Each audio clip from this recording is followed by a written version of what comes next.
What's up guys, NepentheZ here and welcome back to another episode of The Road to Glory. From the first 10 games we've got 8 wins and 2 losses. Really disappointed in the 2 losses as well. They should have been. One of them was a close game that I lost 5-0 because I just crumble when I crumble. No two ways about that. But a game that, you know, on another day I'll win, and one of them was a game that I dominated that I should have won. So, you know, worst case scenario right now I should be 9-1. If not 10-0, so quite disappointed. Then the team on the screen is the team that we're currently going into a game with.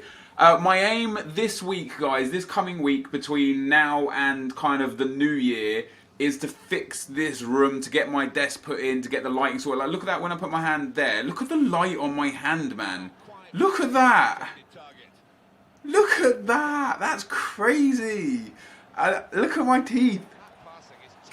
That's insane. I need to fix that. That can't remain. I appreciate, like, obviously I moved house, like, it's about 4 weeks ago now, and it's one of those things where mentally I'm going to be like, right, I'm going to take a day, going to go and get this, going to get that, going to get this, going to get that, going to get it done, bash it out. But physically and time permitting, it's just impossible. You know, having a family and running 2 channels on YouTube, yeah, I know, it's not the most strenuous of jobs. I understand a lot of people have got it a lot harder, but in terms of time specifically, rather than you know, physical exertion or going out of the house or anything, my time from the minute I wake up to the minute I go to bed is usually taken up by me doing something. I'm never just sat there just chilling, being like, oh wow, look at me, I get to just do whatever I want with my day. It's not like that. What a goal that was, by the way. And I can see the light on my face as well. It's like, look, ooh, I'm white. Not so white. I look like I've got one of those horrible holiday tans, don't I? I look like I've been sat in the sun for far too long with no sunscreen, and my face is just like red beet, but it's also super white. Can we get like look at that? I have a normal skin tone, if that's a thing. Look, it's fine, and then it lights up again. What's that about? Anyway, this is not what you think. My daughter's got a snotty nose, runny nose. I didn't even realise that was there. I'm not even going to change my shirt because that's what it was. She wasn't sleeping tonight. She's so excited because I'm recording this on Christmas Day. Not really Christmas Day. We're into Boxing Day now. It's 10 to 1. My family's asleep and I'm you know, working at 10 to 1 in the morning. But like around 9 o'clock when she went to bed, she was so excited today. And had so much going on that she just didn't want to sleep. She just wanted to play with her toys all day. But she's got a runny nose and like is a bit sniffly. So usually my girlfriend puts her to bed. But tonight I went down there because I could hear her screaming her eyes out and you know, walked her around the room and tried to walk her to sleep a little bit. And that's where her head rests. So that's not what you think it is. I could have just said it was toothpaste because look at my teeth. Look how white that is. That's crazy. I could have been like, yo, I just got this new teeth whitener and I spilt some. But no. Unfortunately for me, it is my daughter's snot that is on my t-shirt right now. If you want to get one of these t-shirts, by the way, link is down below. I don't know if we have a discount right now, but I'm going to put a discount in for this video just for you guys if you did want any t-shirts and stuff. I don't know if you do. I don't know if you like wearing YouTubers' clothing. Some people think it's weird. Anyway, some comments. First one from John Tackman says, am I the only one who is waiting for FIFA 23 to get Ronaldo or Messi because they would be like 80 rated? This just kind of provoked a nice interesting thought for me. Like, there are so many fallen foes on FIFA that used to have super high rated cards that just don't anymore. Francesco Totti, Steven Gerrard, Frank Lampard, Kaká, Drogba. The list goes on. There are so many players, and like now Ronaldo's going to be 32 next birthday, I do believe, and Messi, I believe, 30, right, or 29. EA just carve people up when they get into their 30s for pace. They just decide that they're just not fast anymore. And yeah, you could argue that Ronaldo has lost a step. You can see it in his game. I don't necessarily still think he's a worse player than he was. I actually think he's probably better. In the role that he plays now for Real Madrid, I feel like he's a more efficient player than he ever has been. He seems to have recognised himself that he's lost that pace edge. So for me now, he doesn't try the skills and tricks to beat the defender and get him behind anymore. He's a more complete player, if that's even possible. And this is from someone who doesn't rate Ronaldo higher than Messi or Messi higher than Ronaldo. This is from someone that just loves watching 2 of the best football players of all time play football. So it would be interesting to see if FIFA and EA take that he's slowed his game down to he's not fast anymore and crucify him. You know, what's he got this year? 92 pace. It wouldn't surprise me if next year he had 86 pace, just because. It wouldn't surprise me. But it will be interesting to see over the years in FIFA 18, in FIFA 19, and then probably closer to FIFA 20 when he will be, you know, 35 years old, if they truly crucify his pace. One of the outstanding players that we've got in FIFA right now who's quite old is Ibrahimovic. You know, obviously they have crushed his pace, but I actually think they've been generous with his pace, because I'm not saying he's slow, but he's laboured. You can see it. He's obviously a world-class talent. But when you think of the electric players and then you think of Ibra, they've blessed Ibra with his pace where they crucify other people. I don't think his pace should be as high as it is. But hey, that's EA for you. And as I say, it will be fun to see how they handle the ratings of Ronaldo and Messi over the next few years and who replaces them as the highest rated player in FIFA. I think the obvious choices are going to be Eden Hazard, Neymar, Suarez, Giroud, Alexis Sanchez, you know, the obvious ones. And like Robben is another one, and Ribéry as well. Ribéry's not slow, man. I don't know how old Frank Ribéry is. Let me go to let me just actually go Ribéry on here and just get him from Google. Frank Ribéry is 33 years old. Frank Ribéry has just come out from a season-long injury, and EA decide that if you've been injured for longer than 6 months, you're just slow. He's gone down to 82 pace. Last year he had 87 pace, so they've killed 5 pace points on him because he was injured. Let me tell you, if you guys are watching Bayern Munich play football, which I can because we get the games here in England, we get basically all of the Bundesliga games, Ribéry is rapid. I don't care that he's 32 or 33 years old. I don't care that he's come back off of an injury. He is rapid. It's crazy that they've crushed his pace like that. It's absolutely crazy. Next comment is from Ashley Dorian, quite a long one, so let's get through this pretty quick. I'm going to try and speed talk this one and get all the words out in the right order. Sometimes can be quite tricky. Here we go. Nep, you talked about how you like to play other games, watch streams, etc. But where do you find the time, man, in between you and YouTube videos? I have a YouTube channel I've loaded for a constant length of time, but life got in the way. I can just about find the time to play FIFA at the moment. I've given you so much down the time of FIFA that I don't want to stop because it's been a grind to get to a point that it's enjoyable in case I miss something that I can make money from. A game I bought, like 10 games that I want to do videos for my channel. But my time is currently devoted to learning Spanish and trying to get a job that can sustain me. So in short, how do you maintain a YouTube channel and kind of like have fun and time to do it? Well, for me, I'm blessed because this is my job, so I don't have to look for a job to sustain me. What I did though is when I was working, I used to work for my dad. My dad still runs pubs in London. That was my job, that was my career. You know, I was following the footsteps of my dad and in the footsteps of his dad. My granddad also used to run pubs. So that was kind of like my career path, right? And I was content with that. But I've always been a gamer. I've always played video games throughout my whole life. And for my 26th birthday, my girlfriend bought me a Dazzle capture card, which is when you used to record in standard definition. You know all those channels that have HD in them? That's because when you put videos live in HD, it was a big thing. It never used to always be HD. So with that being said, when I got a Dazzle capture card, we got it because I used to play clubs a lot with a lot of people, and I basically just started recording the clubs clips. I ended up putting a few of them on YouTube. I started recording my World Cup 2010 gameplay because I was exceptional at that game. I was ranked in the top 100 in the world. They had like a proper leaderboard system there. I was ranked in top 100 in the world and top 10 in England in the FIFA 10 World Cup game on PlayStation, not on Xbox. This is back before I played Xbox because there were no legends. And then FIFA 11 is when I started really getting into Ultimate Team. I did play it in FIFA 09 and FIFA 10, but FIFA 11 is when I really got into Ultimate Team. And I started uploading that to YouTube, and it kind of took off. You know, there was community channels around then that don't exist now. I mean, they might still exist, but they don't have the impact that they used to have. And I went on to SA Sports Gaming, and it really helped. So it was like a good platform for my channel to get the exposure that just really helped me push on in YouTube.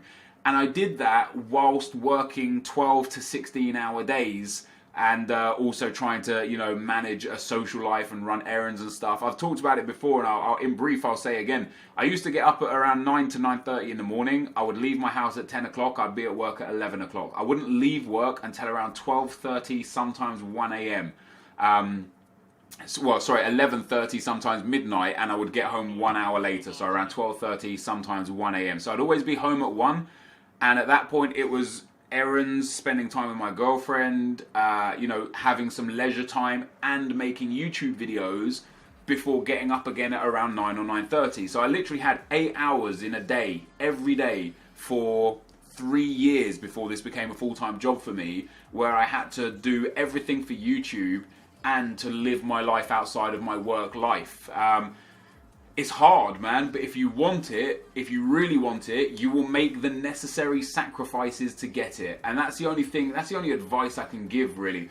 Where do I find the time to wind down now? Like, me personally, like, I'm recording this video right now. It's like, what, a 25-minute or so video? Once I finish recording the face cam, I edit it all together, and then when I start rendering it out, it'll take about 30 minutes to render out. So that's when I'll either watch a TV show for one episode, just play casual few games on a game that I like, or, you know, turn on Diablo for half an hour, 40 minutes, just while I'm waiting for that to happen. Also, when I upload a video, if it's a long video, sometimes it takes 20 to 30 minutes, plus another 10 to 20, sometimes 30 minutes processing time on YouTube. So whilst I'm waiting for that to happen, again, I'll watch a streamer, I'll play some video games, just relaxing time. So I kind of like I don't have like a chill time. I just have like mini breaks throughout the day where I'm waiting for something to happen. And even then, sometimes I'm like doing other things. Like sometimes I'll be uploading a video and recording another video at the same time.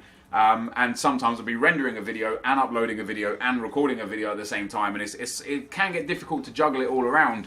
But ultimately, dude, if you want it, you have to make the sacrifices to get it. You have to start sacrificing your social life if you want a YouTube career. And there's still, even then, no guarantee that it will be a success for you. You know, I was very fortunate. I started very early. I always wonder if in today's world, if I started doing YouTube now, would I be anywhere near successful, let alone any success at all? You know, I do wonder that. So it's a difficult one, man. It's a difficult one, but just know that if you want it, and this isn't just for YouTube, this is for anything in life, man. If you want it, you're gonna have to sacrifice something to get what you want and to get where you want to go. But trust me when I tell you this, it was worth it. All those nights where I got 3 or 4 hours sleep, day after day after day, still managed to run a multi-million-pound business for my family and kickstart a YouTube career. I was in the gym 5 times a week. I managed to also hold a pretty good social life, going out regularly on weekends and enjoying time with my friends. You've just got to do it, man. You've just got to get through it and do it, and good luck with it. Jamie Hewitt says, just asking, what happened to the Ultimate League? So the Ultimate League was one of my many failed experiments on YouTube, and I've learned many lessons from the failed experiments that I've had. By the way, what is that? What happened there? This is one of those games that I lost where I just cannot believe I lost it. He's through with Kadira, of all people, and I can't remember what defender was catching him, but it was a quick defender, and Kadira bumps him so hard that he gains like 15 yards of space. That doesn't happen in real life. It just doesn't. And it ended up being the goal that cost me the game. Really infuriating that Kadira, with no stamina, can bump off my defender like it was nothing and basically put him down and then cut it back and score the goal. Really, look at where my shots are from. Really good shot choices from me and not so great shot choices from my opponent, and he managed to grab the win. That's another one of those games that I leave a little bit bitter. I leave that game thinking I should have done better with that. I should have picked up a win there, and it's disappointing. But I've tried a lot of things on YouTube. Some things have worked, some things haven't worked. Some things are good for a period of time, and then the trend on YouTube and what viewers want to watch changes, so that's no longer successful. But the biggest problem with the Ultimate League was relying on other people. And this is no offense to anyone that was involved, because everyone does their best. But when you're a YouTuber and you've got your own channel and your own things to worry about, to meet deadlines for somebody else's thing and something that they're worrying about for nothing other than being involved and not even getting anything out of it is difficult. I thought the Ultimate League would have had huge success, and I still, to this day, I think it's one of those things that eventually someone's going to do it better than I could have imagined doing it, based off the idea that I had. and it's going to be a huge success. And to quickly run through what the idea of the Ultimate League was, it was basically a series where we started with 8 YouTubers in a division. You started off with 50,000 coins. With that 50,000 coins on a brand new account, you had to create a whole team to the point where you weren't allowed to buy or use injury or fitness cards. You weren't allowed to use the dashboard glitch to get rid of red cards. You just had to have a full team and replacements and play a full season against the other YouTubers, and basically fill out like, you know, a table, 14 games, a home and away game, 14 games, and see where you finish. And then where everyone finished, they would get awarded a coin value for the finishing, like in real life football. So, you know, if you win the Premier League, you get like 60 million. If you won the Ultimate League, you would get like 100,000 coins. If you came second, you would get like 80,000 coins, and it would scale down.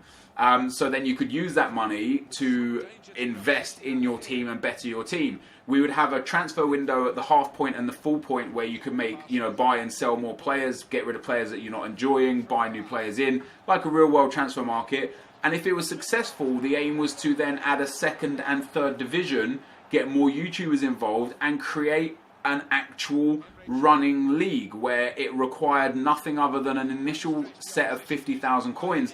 I had really big plans for it, but it's one of those things where it requires so much time and dedication to put together, to get all the graphics, all the gameplay in on time, to get it all scheduled and uploaded and edited and commentated over the top of it. But I think it's something that can be huge and can be a success.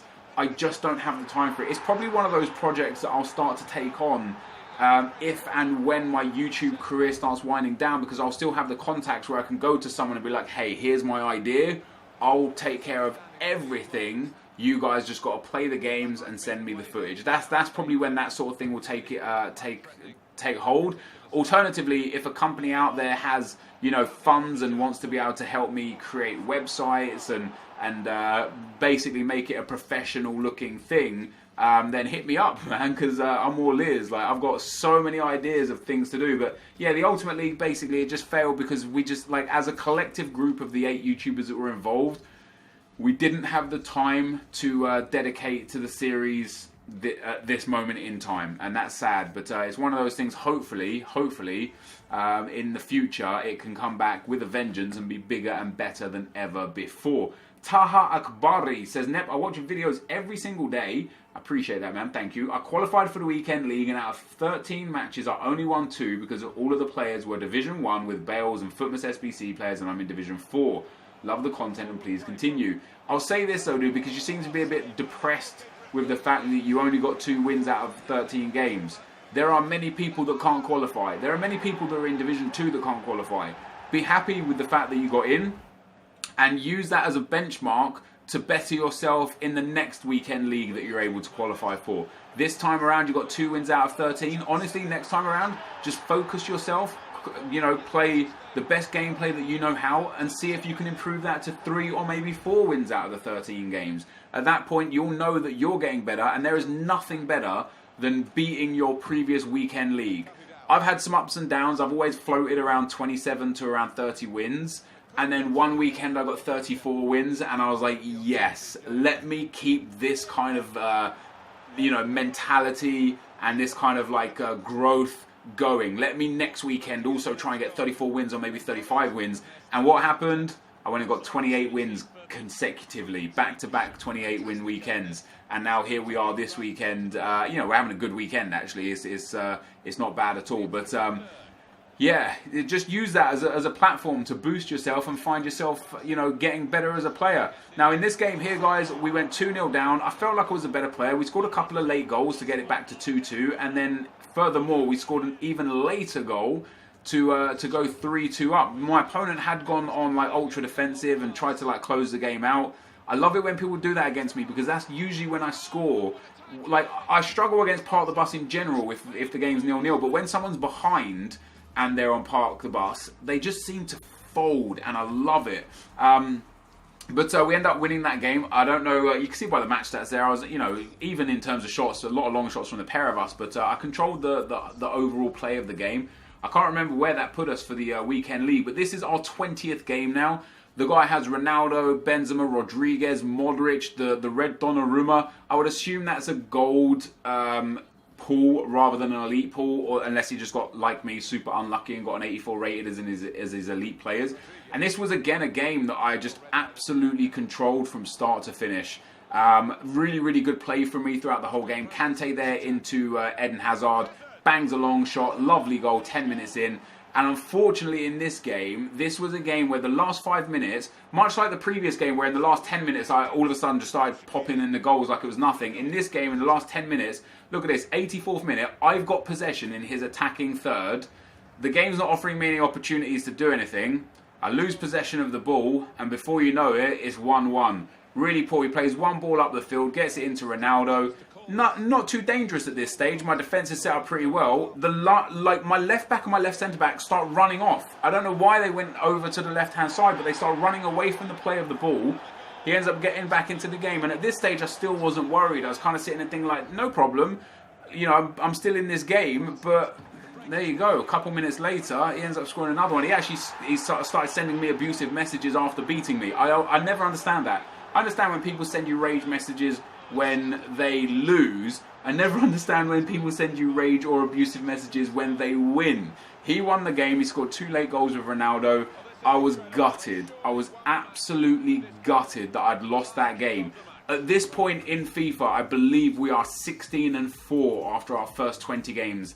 And it's really a situation, and you can see again by the match stats, just controlled it in general.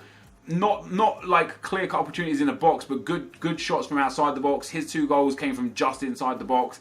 I should have done better. I should have done better. And I hate the feeling of leaving a game and losing it, thinking, God damn it, there goes another loss that should have been a win. And I'm not saying that should have been a win because I felt like I was a better player or anything, but I know you know when you feel like you're the better player and you feel like you let you down.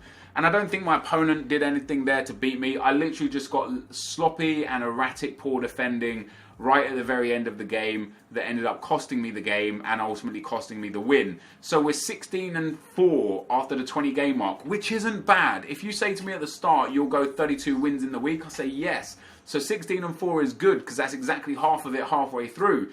But mentally, I'm already at this stage, and this is where I have a huge problem, and what causes me more problems is mentally I'm sitting there thinking I could easily be 19-1 or 20-0 at this point. And I've got to let those losses go. I've got to stop hanging on to them thinking, oh, I should have won that, and just feel like, okay, playing good FIFA, let's get into the next game and pick up a W. Unfortunately, on this occasion, that wasn't the case. We end up losing, so 16 wins out of 20 games. Could still get 36 wins on the weekend. For those of you that follow me on social media, you will know where I finished this weekend. Definitely an improvement on last weekend. But this, guys, was the win set after 20 games. We're just about to go into the team briefly now. I know you guys want to see the team at the start and beginning of every episode, but it's always the same. But yeah, this is going to be the end of the video. And once again, guys, I just want to thank you for the amazing support you've given to me over the past year. 2016 has indeed been my best year on YouTube, all ends up, and I only have you guys to thank for that. So thank you guys so much. Hopefully you enjoyed this video, and I'll see you next time. I'm out. Peace.